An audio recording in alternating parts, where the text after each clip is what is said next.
Hi guys, my name is Noor and this is Murder, Mystery and Masterpiece, where I talk about a true crime case while I paint. अगर आप सुनना चाहते हैं आज के case के बारे में while I paint this, then please keep watching.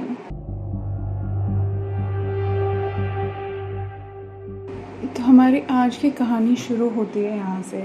पिछले साल मुंबई पुलिस को दिल्ली पुलिस की तरफ से एक केस ट्रांसफ़र होता है। मुंबई में रहने वाली एक लड़की की खबर कई दिनों से ना तो उसके दोस्त और ना ही उसके घर वाले लगा पा रहे थे। तुरंत एक्शन में आई दिल्ली पुलिस को कई दिन की इन्वेस्टिगेशन के बाद और इस केस का एक मिसिंग पर्सन केस से एक मर्डर इन्वेस्टिगेशन में बदल जाने के बाद आखिर में उस लड़की की सिर्फ पीसेस में मिली लाश बरामद होती है। Now born in 1995 in Vasai, Shraddha was a very free spirited girl and she loved to travel solo. She came from a very middle class family और कुछ समय पहले ही उसके मम्मी पापा सेपरेट हो गए थे, तो they weren't in touch often. Separation के बाद श्रद्धा अपनी मॉम और अपने छोटे भाई के साथ रहने लगी। जब श्रद्धा अराउंड 20 साल की थी तो उसने डिसाइड किया कि अपनी माँ का घर में हाथ बटाने के लिए और अपने खुद के खर्चे निकालने के लिए भी शी शुड स्टार्ट वर्किंग। अपनी दोस्त के थ्रू उसको मुंबई के ही एक कॉल सेंटर में जॉब भी मिल जाती है। After which he decided to also rent a place in Malad. अब श्रद्धा एक नई सिटी में है, नए लोगों के बीच और एक नई जॉब कर रही है। It felt like life has just started to fall in place for her. And like any other millennial, उसने सोचा कि अब मेरा next step है to find a love story in this new city. तो उसी की खोज में उसने अपने फ़ोन पे बम्बल डाउनलोड किया, जो कि एक डेटिंग ऐप है। और बम्बल ही है जहाँ पे उसकी फाइनली मुलाकात हुई आफ्ताब पूनावाला से। Aftab Poonawalla was born and raised in Mumbai और वो अपने मॉम, डैड और भाई के साथ रहा करता था। जिस दौरान वो श्रद्धा से मिला, वो इंस्टाग्राम पे हंग्री छोकरों के नाम से एक इंस्टाग्राम अकाउंट चलाया करता था, जो कि एक फूड ब्लॉगिंग का अकाउंट था। अब मिलने के कुछ समय बाद ही आफ्ताब ने श्रद्धा का ऑफिस भी ज्वाइन कर लिया और उसके कुछ हफ्तों बाद they started living together. Now this is kind of a red flag for me, not that they living together but the fact कि वो लोग साथ रह रहे हैं, साथ काम कर रहे हैं और वो अभी अभी मिले हैं। उनके रिलेशनशिप को ज़्यादा देर हुई भी नहीं है and this is not a sign of the most healthiest relationship. कुछ समय बाद श्रद्धा ने डिसाइड किया कि वो अब अपने रिलेशनशिप के बारे में अपनी मम्मी को बताएंगी and right off the bat she face disapproval. You see, Shraddha Madan Walkar was a Hindu and Aaftab Ameen Poonawala was the most intercaste relationship के लिए हमारी सोसाइटी में एक middle class family is not very keen to accept, specially जब वो रिलेशनशिप एक हिंदू और मुस्लिम के बीच में। When Shraddha's mother told Shraddha's father about this relationship, उन्होंने तो इसको सिरे से नकार दिया। He told Shraddha to end the relationship right away. Shraddha tried her best कि वो अपने घर वालों को कन्विंस कर ले कि ये एक सीरियस रिलेशनशिप है और वो आगे जाके शादी करना चाहते हैं। लेकिन जब बहुत कोशिशों के बाद भी उसके घर वाले नहीं माने, तो श्रद्धा ने फाइनली डिसाइड किया कि she will cut all contacts with her family. So now it's September of 2019। Shraddha is living with Aftab, working with Aftab and has cut all contacts with her family. And mind you, ये सब हो रहा था उनके मिलने के सेम ईयर में। जनवरी 2020 में सैडली श्रद्धा की मॉम की डेथ हो जाती है, जिसके बाद Shraddha just felt completely shattered. She felt even more alone and isolated from everyone around her and she is in contact with Aaftab 24/7। अब आप सोच रहे होंगे कि मैं बार बार इसी बात पे जोर डाल के क्यों बोल रही हूँ, क्योंकि this will help you in understanding कि कैसे श्रद्धा और आफ्ताब का रिलेशनशिप एक टॉक्सिसिटी और कोडिपेंडेंसी की तरफ बढ़ते जा रहा था और क्यों इतने ब्लेटेंट अब्यूज़ और बदतमीज़ी के बाद भी श्रद्धा उस रिलेशनशिप से बाहर नहीं आ पा रही थी। यहाँ पे मैं ये भी मेंशन करना चाहती हूँ कि it was reported that Aaftab Shraddha के टुवर्ड्स फिज़िकली और मेंटली दोनों तरीके से अब्यूज़िव था। A report from December 2020 was making rounds on media, जिसमें ये शो हो रहा था कि श्रद्धा की नेक पे जो इंजरी थी वो सिमिलर थी किसी ऐसे इंसिडेंट से जिसमें आपका गला काफ़ी समय तक बहुत ज़ोर से दबा के रखा गया हो। This was allegedly after an incident जिसमें श्रद्धा और आफ्ताब की लड़ाई हो गई थी। श्रद्धा पुलिस स्टेशन तक चली गई थी अपने दोस्त के साथ, लेकिन वहाँ पे आफ्ताब की बार बार कॉल्स आई जा रही थी, जिसके बाद आफ्ताब कन्विंस श्रद्धा थ्रू इमोशनल मैनिपुलेशन कि या तो तुम वापस आ जाओ या फिर मैं खुद को नुकसान पहुंचा लूँगा। ये टॉक्सिसिटी इस हद तक चली गई थी कि to keep tabs on each other they use to make the other person share their live location 24/7। अक्सर ऐसा होता है कि जो बच्चे बचपन में एक ब्रोकन या एक अब्यूज़िव होम से आते हैं, वो जब बड़े होके किसी एडल्ट रिलेशनशिप में घुसते हैं तो वो kind of a same pattern follow करते हैं। वो ट्रॉमा और टर्मोइल जो उन्होंने अपने बचपन में देखा होता है वो कहीं ना कहीं उनके दिमाग में आइडियलाइज हो जाता है। उसके ऊपर से जब श्रद्धा का कांटेक्ट किसी भी फैमिली मेम्बर या फ्रेंड से ज़्यादा नहीं रहा और उसका कोई एक्सटर्नल सपोर्ट सिस्टम नहीं रहा, तो वो आफ्ताब के साथ और ज़्यादा अनहेल्दी वे में टाई होती रही। और अक्सर ऐसा देखा जाता है कि victims of an abusive relationship find it extremely hard to realise and come out of it. 2020 में लॉकडाउन के दौरान इट्स रिपोर्टेड कि इन दोनों के बीच में फाइनेंशियल इश्यूज़ को भी लेके लड़ाइयाँ होने लगी, और इसी दौरान आफ्ताब के घर वालों को इनकी रिलेशनशिप के बारे में पता चल चुका था। पता लगने के बाद उन्होंने आफ्ताब को श्रद्धा से अलग हो जाने के लिए कहा। जब आफ्ताब के घर पे पता लगा और उन्होंने आफ्ताब के ऊपर प्रेशर बनाना शुरू किया श्रद्धा को छोड़ देने के लिए, तब श्रद्धा ने भी आफ्ताब पे प्रेशर बनाना शुरू किया कि अब बहुत समय हो गया, हमको शादी कर लेनी चाहिए।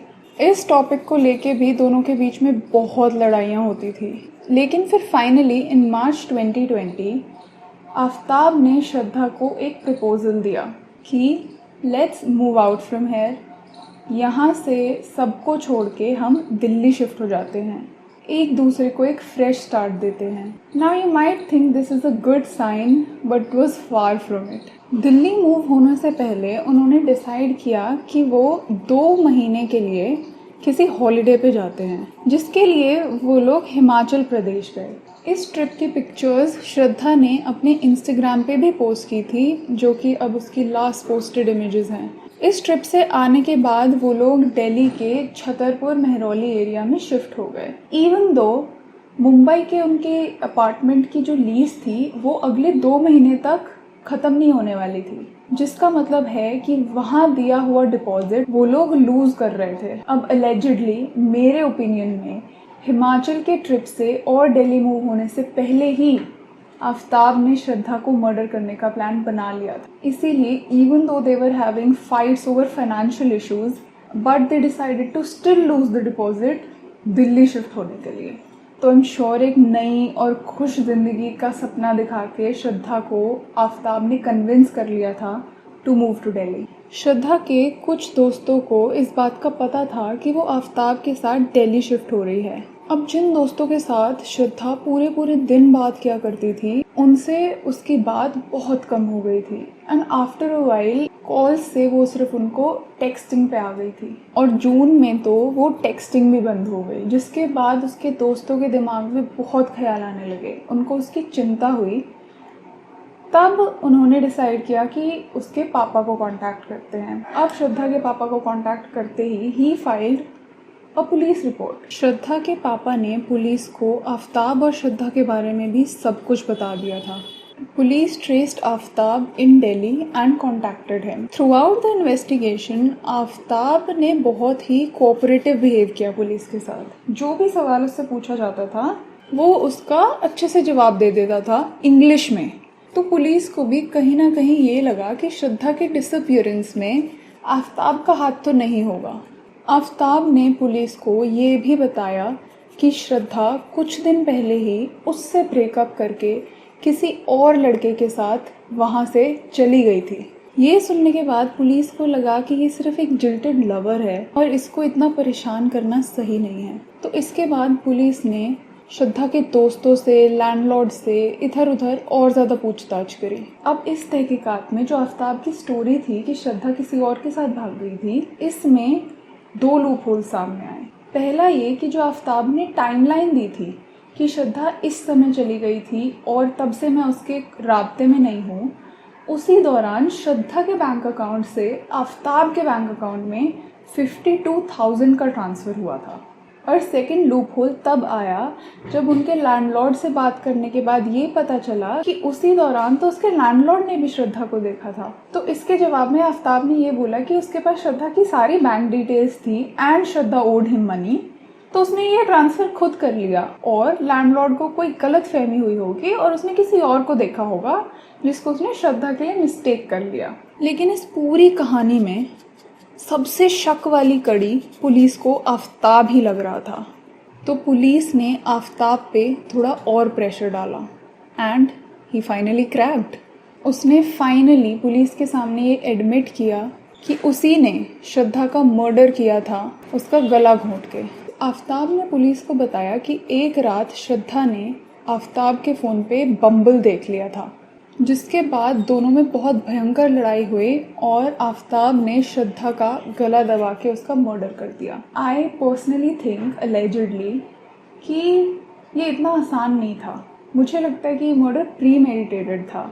ऐसा नहीं हुआ कि उस मोमेंट में उसको इतना गुस्सा आया कि उसने उसका मर्डर कर दिया। और जिस तरह से आफ्ताब ने पुलिस से बात करी, ऐसा लग रहा था कि वो कन्फेस नहीं बोस्ट कर रहा हो। अपने कन्फेशन में उसने ये भी मेंशन किया कि बॉडी को ठिकाने लगाने के लिए उसने इंस्पिरेशन ली थी शोज़ जैसे डेक्स्टर से, जिसके लिए उसने मार्केट से एक इंडस्ट्री लेवल सॉ और एक रेफ्रिजरेटर ऑर्डर किया। आफ्ताब की क्रूअल्टी का आप इस बात से भी अंदाज़ा लगा सकते हो कि श्रद्धा का मर्डर करने के बाद उसने उसकी बॉडी को उसी कमरे में छोड़ के दूसरे कमरे में जाके सो गया।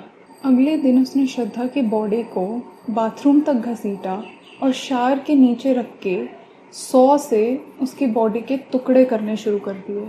श्रद्धा की बॉडी को 35 पीसेस में कट करने के बाद उसने अपने आसपास के एरिया को स्कोप करना शुरू किया, ये ढूंढने के लिए कि कौन सा सबसे बेस्ट एरिया होगा बॉडी के पीसेस को डिस्पोज ऑफ करने के लिए। A painting is complete, but I'll continue the story. श्रद्धा की बॉडी को 52 पीसेस में काटने के बाद उसने नियर बाय जंगल में उन पीसेस को डिस्पोज ऑफ करना शुरू किया। और इस बात का पता रखने के लिए कि उसने किस एरिया में कितने बॉडी पार्ट्स किस दिन फेंके हैं, he started to write a diary, जिसमें उसने डिटेल साइट प्लान्स भी बनाए हुए थे। ये प्रिटेंड करने के लिए कि Shraddha is alive and all right, उसने श्रद्धा बन के श्रद्धा के इंस्टा अकाउंट से उसके दोस्तों से भी बात करनी शुरू कर दी थी। And what's equally shocking is Shraddha के मर्डर के कुछ दिन बाद ही downloaded Bumble again. He match with a girl, उस लड़की के साथ डेट पे जाने के बाद वो उसको वापस अपने उसी अपार्टमेंट में लेके आया जहाँ पे श्रद्धा अभी भी फ्रिज में पीसेस में थी। They spend the night, the girl slept in that same house. ये खबर आने के बाद जब उस लड़की को पता चला होगा उसकी मेंटल हेल्थ क्या होगी, मुझे सोच के ही मेरे रोंगटे खड़े होते हैं। ये केस अभी जहाँ पर है, श्रद्धा के काफ़ी बॉडी पार्ट्स मिल चुके हैं। ये भी पता चल चुका है कि आफ्ताब ने जो 100 यूज़ की थी उसको मारने के लिए, वो कहाँ पे है। आफ्ताब का नार्को टेस्ट भी कराया गया था जो कि इनकन्क्लूसिव निकला क्योंकि he kept coughing and sneezing. लेकिन आफ्ताब का कन्फेशन, आफ्ताब का narco test, both of these things can't be submitted in court as evidence, क्योंकि नार्को टेस्ट की findings are not accurate and trustworthy, इसलिए इसको एविडेंस नहीं माना जाता है। और क्योंकि कन्फेशन कैन बी कोर्स्ड और फोर्स्ड, इसलिए इसको एविडेंस नहीं माना जाता है। अब जैसे कि फॉर एग्जांपल कोई भी अक्यूज्ड पुलिस के सामने कन्फेस करने के बाद कोर्ट में जाके आराम से मजिस्ट्रेट को ये बोल सकता है कि मेरे को पुलिस ने फोर्सफुली मार के, पीट के, धमकी दे के मुझसे ये कन्फेशन कराया है। नार्को टेस्ट और कन्फेशन जैसी चीज़ें पुलिस यूज़ करती है अपने खुद के इन्वेस्टिगेशन को आगे बढ़ाने के लिए, खुद की फाइंडिंग्स करने के लिए। लेट्स सी आगे इस केस में क्या होता है। लेकिन lastly I just want to say कि please keep your loved ones close to you. Please, if possible, don't cut contacts with them. Be in touch And if you see abuse happening around you, please don't turn a blind eye and speak up.